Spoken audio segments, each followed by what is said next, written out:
What's up? I'm Tracy, and today I'm going to be reviewing Addi's gluten-free brownie mix and giving it my honest review. I have to admit that while I'm satisfied with these brownies, I ran into some challenges I wasn't expecting. Keep watching to find out what they were. Step 1 is to preheat the oven to 350 degrees Fahrenheit and grease a pan. Step 2 is to beat the eggs in a bowl until well mixed. For mixing, I use the simplest tool someone might have, a fork. Now that I've mixed my eggs, I need to add my brownie mix. Mixing was a bit hard with only a fork. For some reason, it seemed to get more difficult once I added the oil, but maybe I was just tired. If I was to make this again, I'd use an electric mixer. Put this into my pan. Adding the batter to the pan was easy. It was liquidy enough that I didn't have to spread it. Bake these for 40 minutes.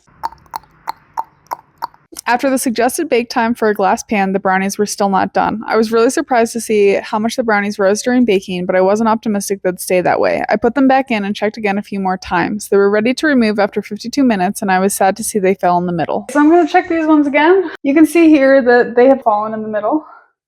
And let's see if this knife comes out clean. I'll use a knife just like I'll use a toothpick. The knife came out clean. I wasn't too impressed with how these baked in a glass pan, so I decided to try a 13x9 metal pan as well. These brownies are room temperature. Compared to the glass 8x8, the metal 13x9 baked far more evenly and created more of a uniform surface.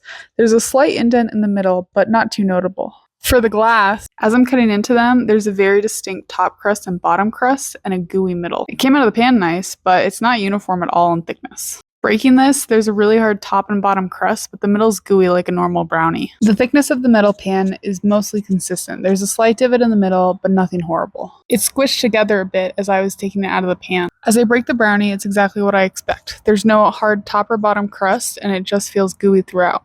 Time to taste! I compared the flavor of both pans and they both tasted the same, delicious and well balanced between chocolate and sweetness. The glass pan felt a little more like a cookie in my mouth with a hard top and bottom crust and a gooey middle. If I hadn't tried the metal pan, I think I'd be less sure about the flavor since the cookie texture threw me off. The metal pan feels like a fudgy brownie in my mouth. It has some fine grittiness and is a bit sticky as I chew it, but I don't mind. These taste great overall. Addi's gets 2 stars for appearance. It's not pretty. It doesn't have the flaky brownie crust and it fell in the middle during baking, so it's not close to being uniform in thickness. Taste is decent. I'd give it 4 stars only because the texture is throwing me off a bit to properly assess it. The texture gets 2 stars since it has a hard top and bottom crust and a fudgy middle. It's like eating a cookie. Overall, I'd rate this as 3.5 out of 5 stars since the flavor is pretty good, but the texture and appearance aren't great.